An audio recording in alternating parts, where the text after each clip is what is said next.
आज हम cell injury यानी कोशिका क्षति के दो बहुत ही अहम पहलुओं पर थोड़ी गहराई से बात करेंगे। हाँ, कैल्शियम होम्योस्टेसिस में गड़बड़ी और एंडोप्लाज्मिक रेटिकुलम स्ट्रेस है ना। बिल्कुल।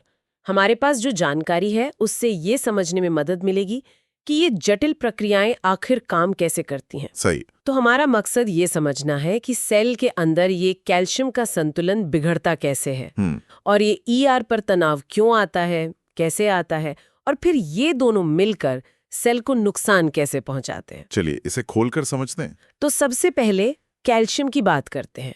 कोशिका में इसका सामान्य रोल क्या है? देखिए, कैल्शियम या Ca2+ एक बहुत जरूरी सेकंड मैसेंजर है। अच्छा, मतलब संदेशवाहक जैसा। हाँ, एक तरह से मांसपेशियों का सिकुड़ना हो या हार्मोन्स का निकलना, मेटाबॉलिज्म कई कामों में शामिल है। आमतौर पर क्या होता है कि कोशिका के अंदर का जो तरल है साइटोसॉल, उसमें फ्री कैल्शियम बहुत कम होता है, लगभग 0.1 माइक्रोमोल। बहुत ही कम। हाँ, जबकि सेल के बाहर या फिर सेल के अंदर ही माइटोकॉन्ड्रिया और ईआर में ये काफी जमा रहता है, लगभग 1.3 मिलीमोल बाहर। तो साइटोसॉल में इसका कम रहना जरूरी है। बिल्कुल जरूरी है।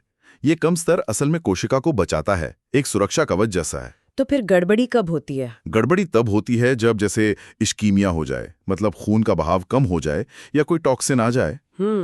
तब ये संतुलन बिगड़ता है। ईआर और माइटोकॉन्ड्रिया जो स्टोर हैं कैल्शियम के, उनसे Ca2+ रीसने लगता है और बाहर से भी अंदर आने लगता है। हाँ, प्लाज्मा मेम्ब्रेन से भी अंदर आने लगता है।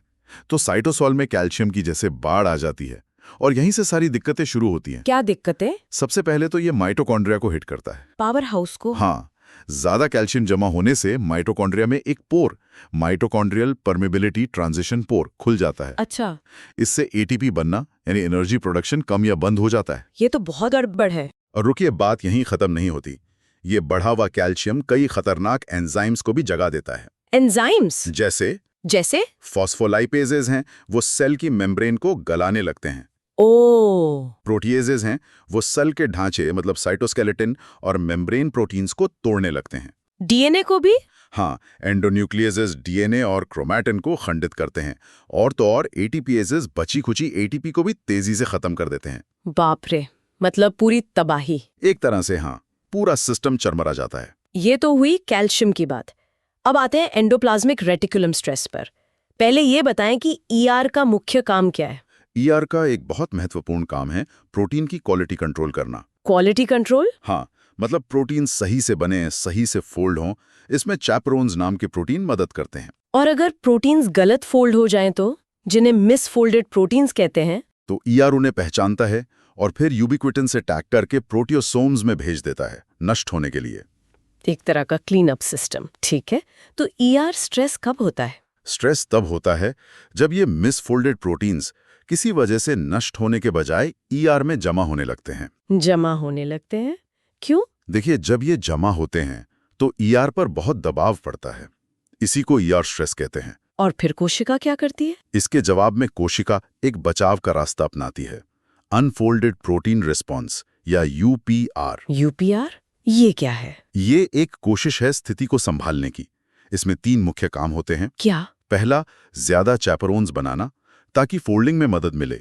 दूसरा, खराब प्रोटीन का नाश तेज करना। अच्छा। और तीसरा, नए प्रोटीन का बनना कम करना ताकि ईआर पर फोल्डिंग का बोझ कम हो। ये तो बचाव का तरीका हुआ। हाँ, लेकिन अगर ये बचाव काफी नहीं होता, अगर मिसफोल्डेड प्रोटीन्स फिर भी जमा होते रहते, तो यूपीआर कुछ खतरनाक एंजाइम्स कैस्पेजेस को एक्टिवेट कर देता है और कोशिका एपोप्टोसिस की तरफ बढ़ जाती है। एपोप्टोसिस मतलब प्रोग्राम्ड सेल डेथ। बिल्कुल, कोशिका एक तरह से आत्महत्या कर लेती है। लेकिन ये मिसफोल्डेड प्रोटीन्स जमा होते ही क्यों हैं? क्या कारण है इसके? कई कारण हो सकते हैं, जैसे जीन में कोई म्यूटेशन हो जिससे प्रोटीन ही गलत बने। बढ़ती उम्र यानी एजिंग भी एक कारण है। कुछ वायरल इन्फेक्शन हो सकते हैं जो इतने वायरल प्रोटीन बनाते हैं कि ईआर संभाल नहीं पाता। अच्छा। इंसुलिन रेजिस्टेंस जैसी हालत में भी ऐसा हो सकता है। हाँ। या फिर कोशिका के अंदर पीएच बदल जाए या ऑक्सीजन की कमी हो जाए, जैसे हाइपोक्सिया या एस्कीमिया में, जिससे एटीपी कम बनता है और प्रोटीन फोल्डिंग ठीक से नहीं हो पाती। तो प्रोटीन मिसफोल्डिंग कई बीमारियों से जुड़ी है? हाँ बिल्कुल, बहुत सी जानी मानी बीमारियां इसी से जुड़ी हैं। जैसे सिस्टिक फाइब्रोसिस है, हाँ। उसमें CFTR प्रोटीन ठीक से फोल्ड नहीं होता। हाँ, सुना है। फेमिलियल हाइपरकोलेस्ट्रोलीमिया है, टे सैक्स डिजीज है, अल्फा 1 एंटीट्रिप्सिन डिफिशिएंसी और यहाँ तक कि अल्जाइमर्स डिजीज में भी एबी पेप्टाइड का मिसफोल्ड होकर जमा होना एक बड़ा फैक्टर माना जाता है। क्रूट्सफेल्ड-जेकब्स डिजीज भी इसी श्रेणी में आती है। बाप रे, लिस्ट तो काफी लंबी है। तो ऐसा लगता है कि ये कैल्शियम ओवरलोड और ईआर स्ट्रेस दोनों काफी विनाशकारी हैं। क्या ये आपस में भी जुड़े हैं? हाँ, इनमें बहुत गहरा संबंध है। कैसे? देखिए, ईआर कैल्शियम स्टोर करने की एक मुख्य जगह है, तो जब ईआर पर स्ट्रेस पड़ता है तो वो सीधे कैल्शियम के संतुलन को बिगाड़ सकता है। अच्छा। और अक्सर होता ये है कि जब कोशिका को चोट लगती है, जैसे इश्कीमिया से या टॉक्सिन से, तो ये दोनों प्रक्रियाएं कैल्शियम ओवरलोड से माइटोकॉन्ड्रिया का डैमेज होना और ईआर स्ट्रेस से एपोप्टोसिस का सिग्नल मिलना, ये एक साथ चलती हैं। मतलब डबल अटैक। हाँ, कह सकते हैं। ये दोनों मिलकर कोशिका को तेजी से मौत के मुंह में यानी एपोप्टोसिस या नेक्रोसिस की तरफ धकेलते हैं। तो इनका मिला जुला नतीजा क्या होता है? क्लिनिकली क्या देखते हैं हम? मिला जुला नतीजा होता है कोशिका में ऊर्जा की पूरी तरह कमी, यानी एटीपी खात्म। हाँ। संरचनात्मक क्षति, मतलब मेम्ब्रेन, साइटोस्केलेटन, डीएनए सब टूटने लगते हैं।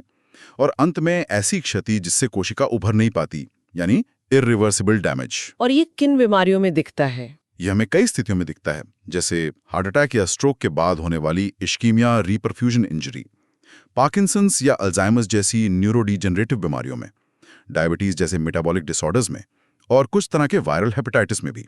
तो संक्षेप में हम कह सकते हैं कि कोशिका के अंदर कैल्शियम का संतुलन बिगड़ना और ईआर पर तनाव आना, ये सेल इंजरी के दो बड़े और अक्सर जुड़े हुए रास्ते हैं। बिल्कुल सही कहा। और इनके परिणाम गंभीर बीमारियों के रूप में सामने आते हैं। इसीलिए इन्हें समझना इतना महत्वपूर्ण है। हाँ, क्योंकि ये प्रक्रियाएं कई आम और गंभीर इंसानी बीमारियों की जड़ में हैं। इन्हें समझकर ही हम शायद बेहतर इलाज ढूंढ पाएं। यहाँ हमारे श्रोताओं के लिए सोचने के लिए एक बात छोड़ जाते हैं। हमने देखा कि कोशिकाएं यूपीआर जैसे बचाव तंत्रों से तनाव का सामना करने की कोशिश करती हैं। क्या आपको लगता है कि भविष्य में ऐसी दवाएं बन सकती हैं जो सीधी इन अंदरूनी सुरक्षा तंत्रों को टारगेट करें, उन्हें मजबूत करें या ज्यादा असरदार बनाएं? ये एक बहुत ही दिलचस्प संभावना है, ताकि सेल इंजरी को शायद शुरू में ही रोका जा सके या कम किया जा सके। इस पर जरूर सोचिएगा।